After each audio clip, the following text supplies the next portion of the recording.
Olá, turma 901, sejam bem-vindos à nossa primeira aula após o recesso.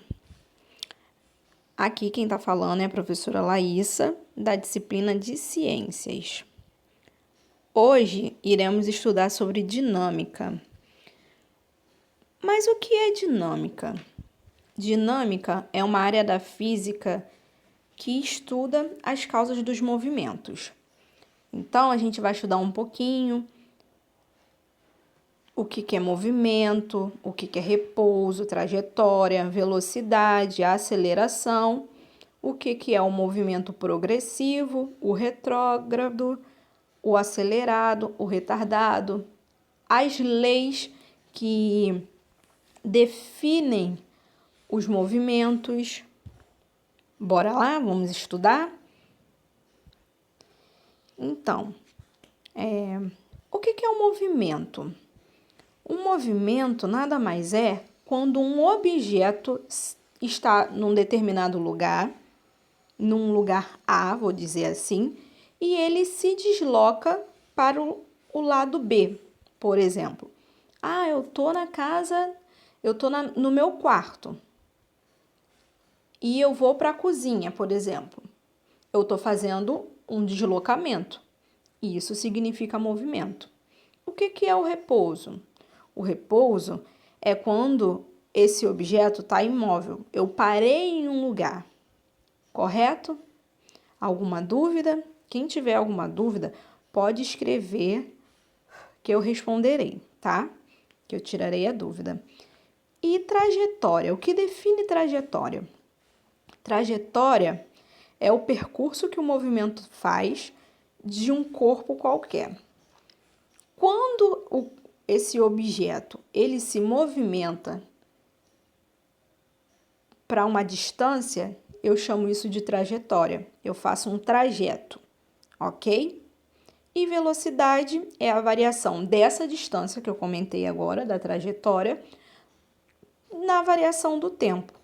Quando eu calculo a distância junto com o tempo, eu tenho uma velocidade. Eu consigo saber a velocidade que aquele determinado corpo faz. E a aceleração é quando eu tenho uma variação da velocidade junto com a variação do tempo. Nisso eu calculo a velocidade, com o tempo eu tenho a aceleração. Tudo certo? Deu para entender? Qualquer dúvida vocês podem fazer para mim que eu responderei. Então vamos lá. Começou as formulazinhas. Eu preciso que vocês entendam primeiramente essas fórmulas e depois gravem, tá? Vocês vão fazer bastante exercício para poder memorizar a fórmula e poder saber como que faz também, como que a gente vai calcular. Então, para calcular a velocidade, eu preciso entender que a velocidade média ela é igual à distância, que é esse S, que eu também digo que é o espaço, mas eu também posso falar que é distância, dividido pela variação do tempo. Mas e aí, dentro do tempo, eu também tenho dentro do tempo, eu também posso calcular o tempo inicial e o tempo final. Na formulazinha aí embaixo, que é essa daqui, ó, eu tenho que o tempo, ele é igual ao tempo final menos o tempo inicial. E a outra formulazinha, que é essa daqui, ó, é a fórmula da distância, que ela vai vir em metros ou quilômetros, tá? Eu vou mostrar um exemplo de um exercício para vocês conseguirem depois fazerem os outros exercícios. Então, aqui a gente tem que a distância, ela é igual à distância final menos a distância inicial. Quando eu faço esse cálculo, eu tenho a velocidade média, ok? Próximo. Então, aqui eu trouxe um exemplo tranquilo, simples para vocês, para vocês conseguirem entender como que eu calculo essa velocidade média. Vamos lá. Um ônibus parte às 15 horas de São Paulo com destino ao Rio de Janeiro e previsão de chegada às 21 horas. Calcule a velocidade média em metros por segundo dessa viagem que tem distância de 450 quilômetros. Aqui eu só cortei o distância, não deu para sair não. Mas é isso, calcule a velocidade média em metros por segundo dessa viagem que tem distância 450 quilômetros. Primeira coisa que vocês têm que saber, vocês têm que ver, é o que ele está te pedindo. Ele quer que você calcule o quê? A velocidade, a distância, que é o espaço, ou ele quer saber o tempo? A gente vê que aqui ele pede a velocidade.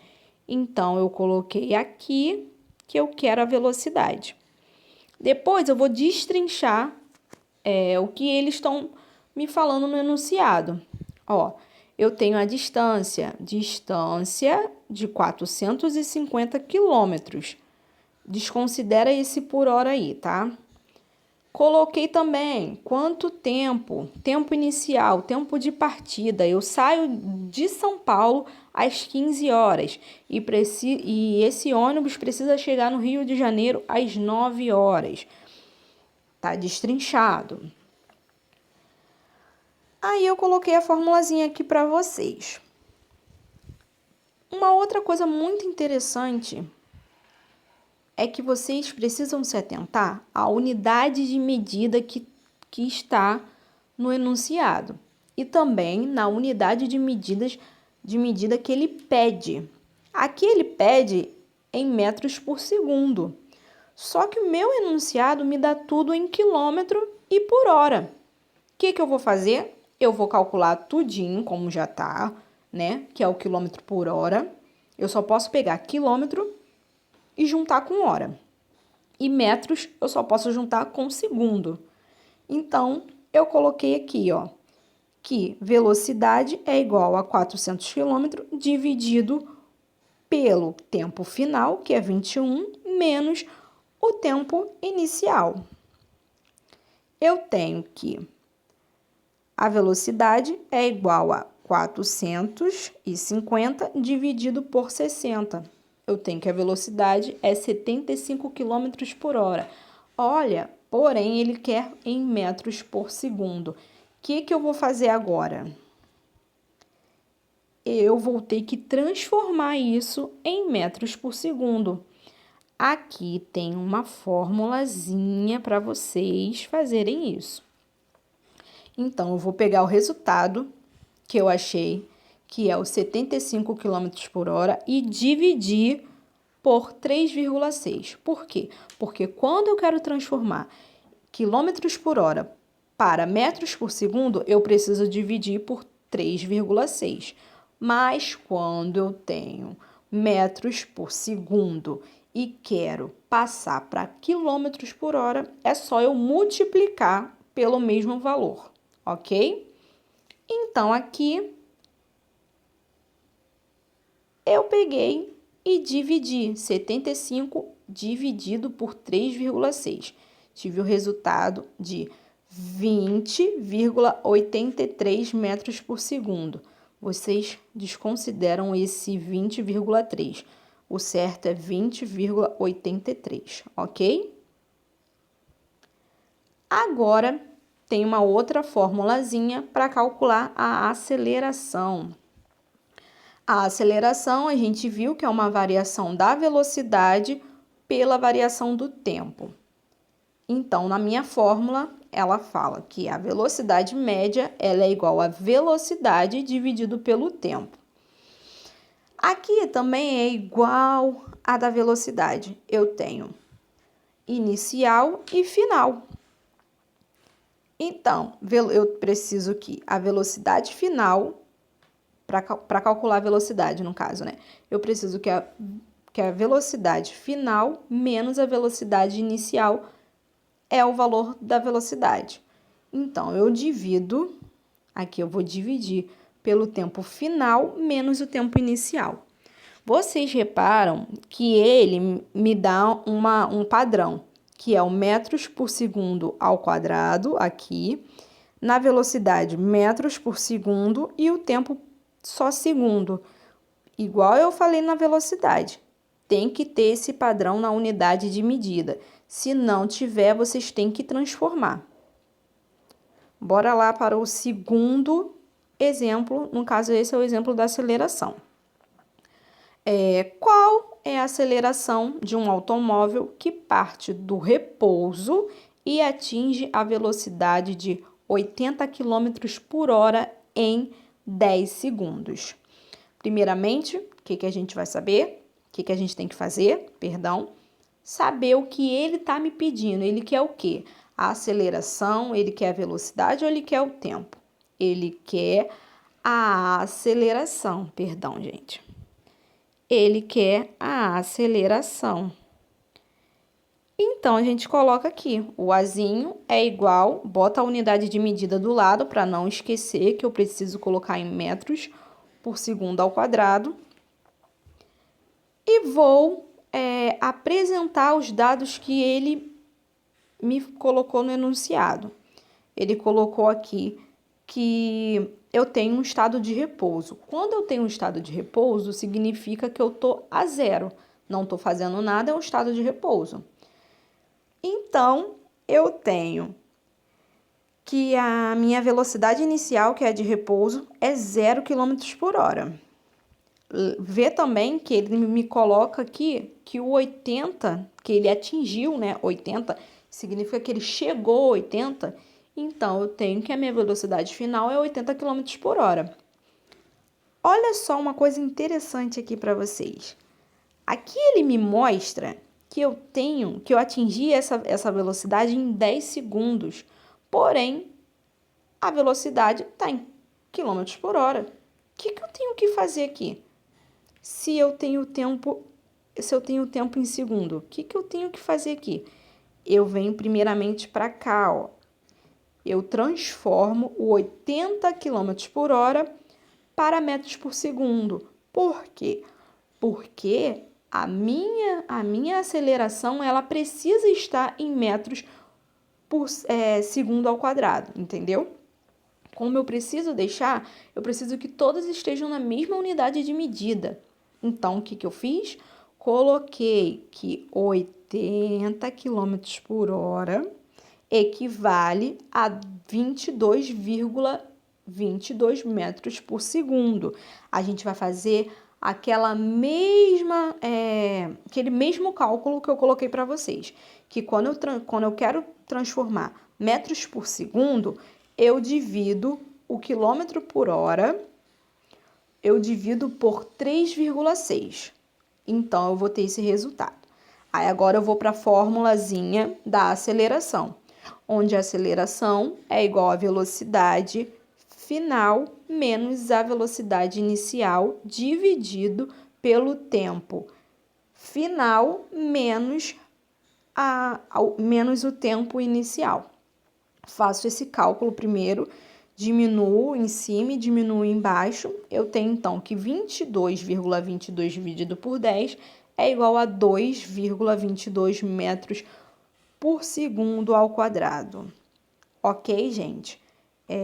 Eu espero que vocês tenham conseguido entender. Se não entenderam, voltam na aula de novo, voltam no início, pausam, olham a questão, tentam fazer ela sozinhos e depois ver se tem dúvida, ok?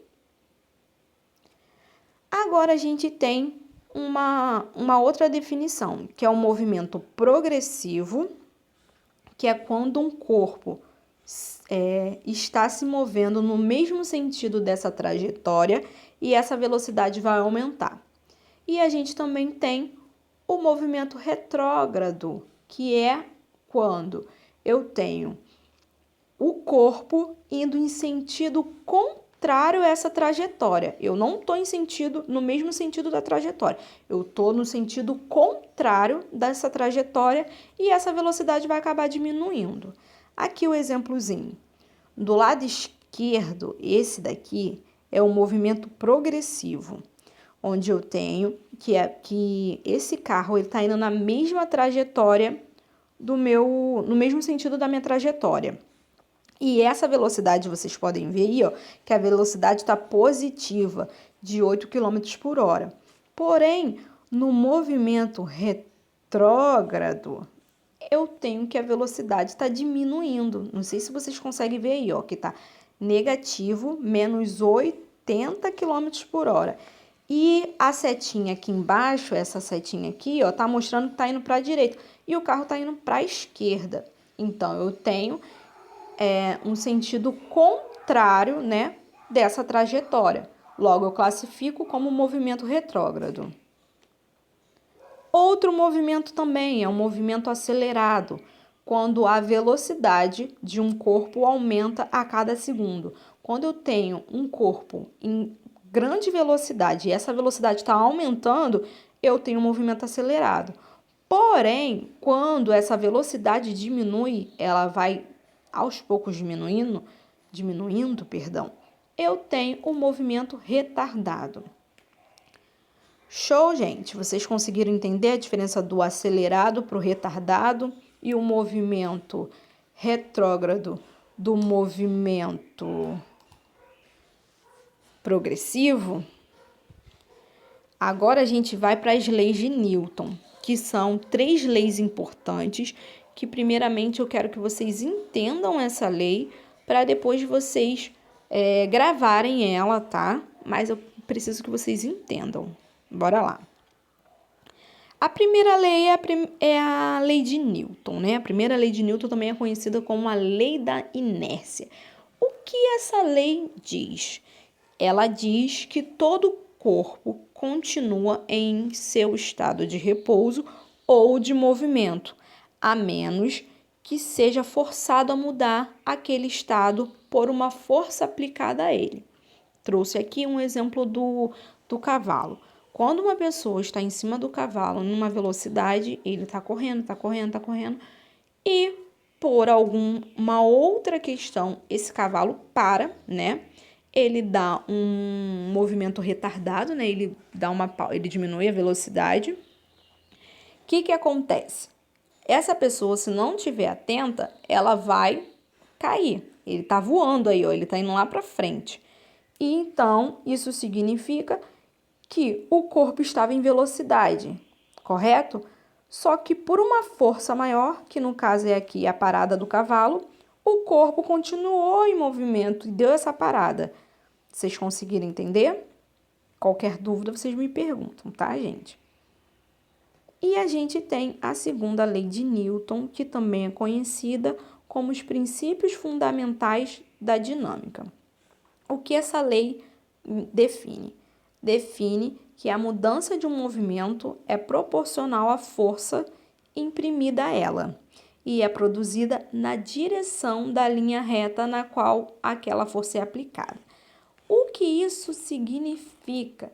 Significa que se eu aplicar uma força, né, em determinado corpo, ela também vai estar na mesma velocidade que essa força é aplicada.